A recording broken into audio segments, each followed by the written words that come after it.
find out how to reboot without a save folder being loaded.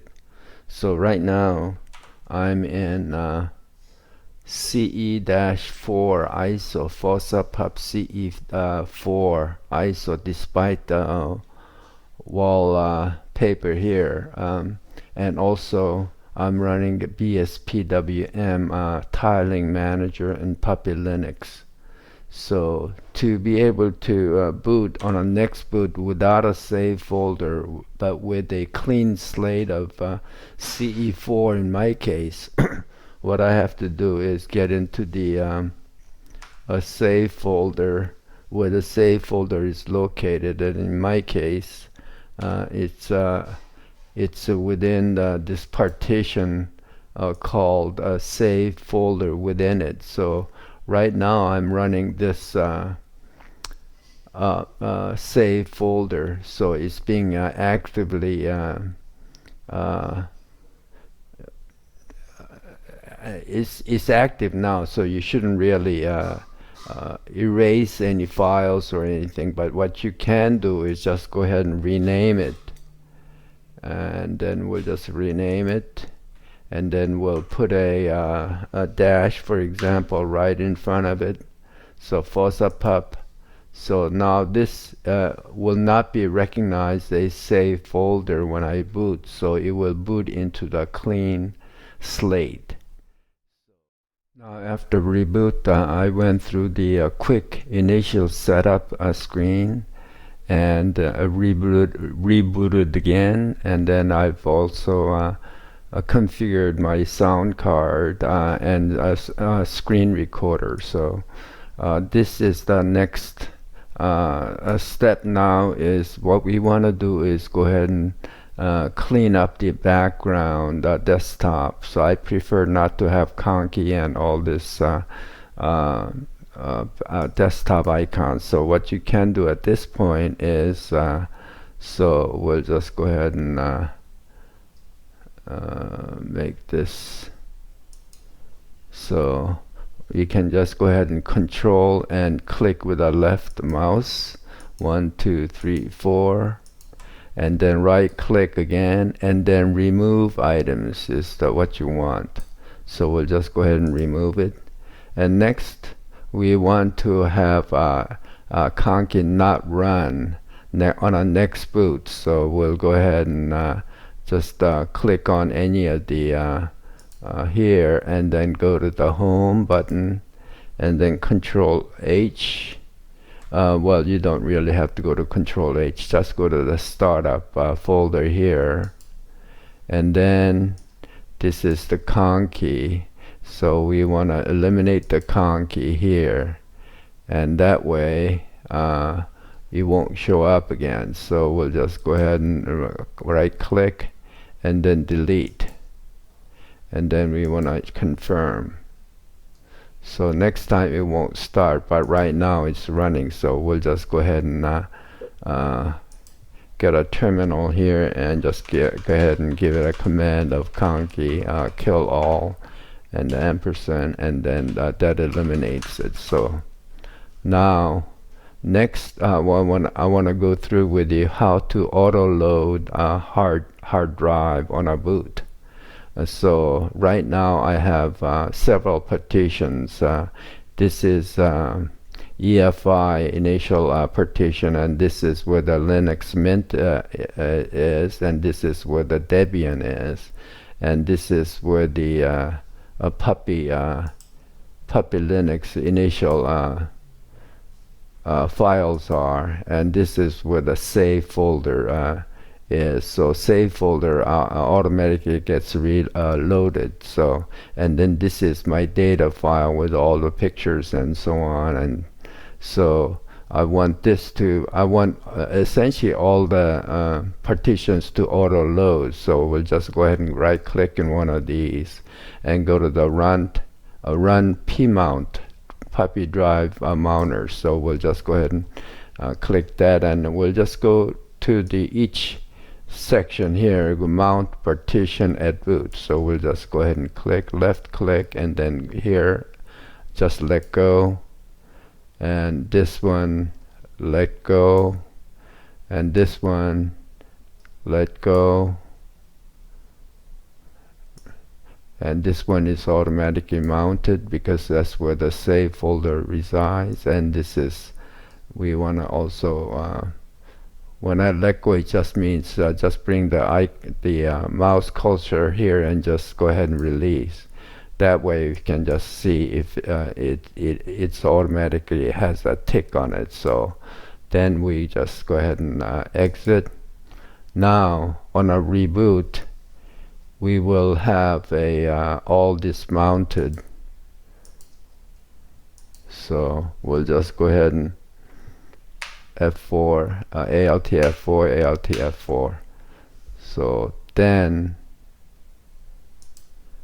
we went through the remove desktop icons.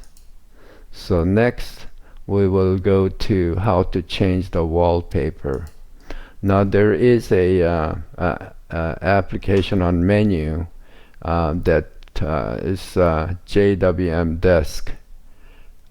Here, this I find that is very problematic to use for various purposes because it when you apply, it not only changes the JWM wallpaper and tray and overall appearance, but it also may change the keyboard binding that you have set up. So I tend not to use, and so I don't use this hardly at all. So we'll just go ahead and click that, and what I do is just go ahead and right click on one of these icons here, and you will get to the backdrop. So you come down and release the backdrop, and then it'll give you a little a window here, and I have my photos that I use for backup here. So we'll just go ahead and click, and then under pictures, so 16:9, and then we'll go ahead and get a better look with the positive key. Makes it larger, and normally it will be it should show up the thumbnail, but so let me just see icon list view, hidden show thumbnails. Okay, so what we can do is just go ahead and drag one of these, and I prefer to have a bionic pup, although this is not a bionic pup. So we'll just go ahead and drag it here, and then now we have a wallpaper, and it's gonna stick on a reboot. So that's how you do this. Now default setting for most PUP ISO is Alt F4 to close windows. So, but I find that my hand Alt and F4 hitting together with one hand is very difficult, and so I come out with the idea of just using the F4 to close an app. So this works pretty well in Puppy Linux. So what you can do is just go ahead and get into the JWMRC-personnel file that controls the keyboard function. So that will be located in the home directory, and then go to JWM folder, and then drag the JWMRC personnel file into Genie, and then you'll come to, and then we'll find the Control F will bring up so what we'll do is let's see if it'll bring up the okay, so we'll look for Control F and close, and then that should, okay, so that's no, so he found this command. So the default setting, as I mentioned, is a ALT and F4, and then I prefer to just move this whole line into where the single key is being So we'll just close that, and then so rather than so when you want to make a single key do a function, what you need to do is just delete this part, and then this now is F4 and close. Now it's going to we'll save it, and then now it will close with F4. Let me see if I need to so right now if I just click F4 it will not do it. So that's the other problem with the rocks, is that if I click with the active rocks, it's gonna launch the terminal rather than close the rock. So we'll just go ahead and terminal again, and then let's see if this will work. JWM restart, and see if that's gonna work. And now we're gonna click on another rocks, and then let's see if we can click on F4. So now it works.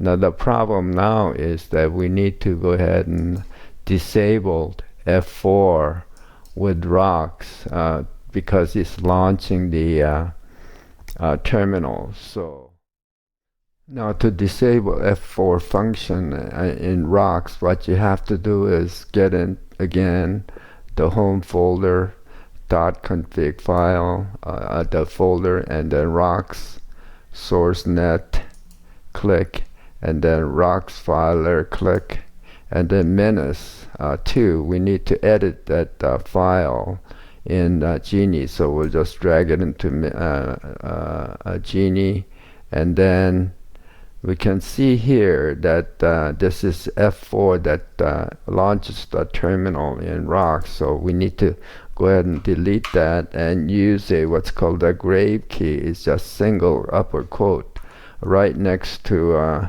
escape key, usually right below the escape key. So just go ahead and put that there, and then you also want to the semicolon needs to be removed and then saved. So now the terminal will open with a grave key rather than F4. So F4 will close it. So we'll go ahead and save it, and let's see, let's go ahead and get a terminal activated again and see if we can go ahead and restart the JWM. And then now we're gonna use F4 just to close the terminal. And then here with the rocks, what we're gonna just do is click on a grave key, and then now the terminal opens rather than F4. So F4 now will close it, and likewise it will also close the rocks F4.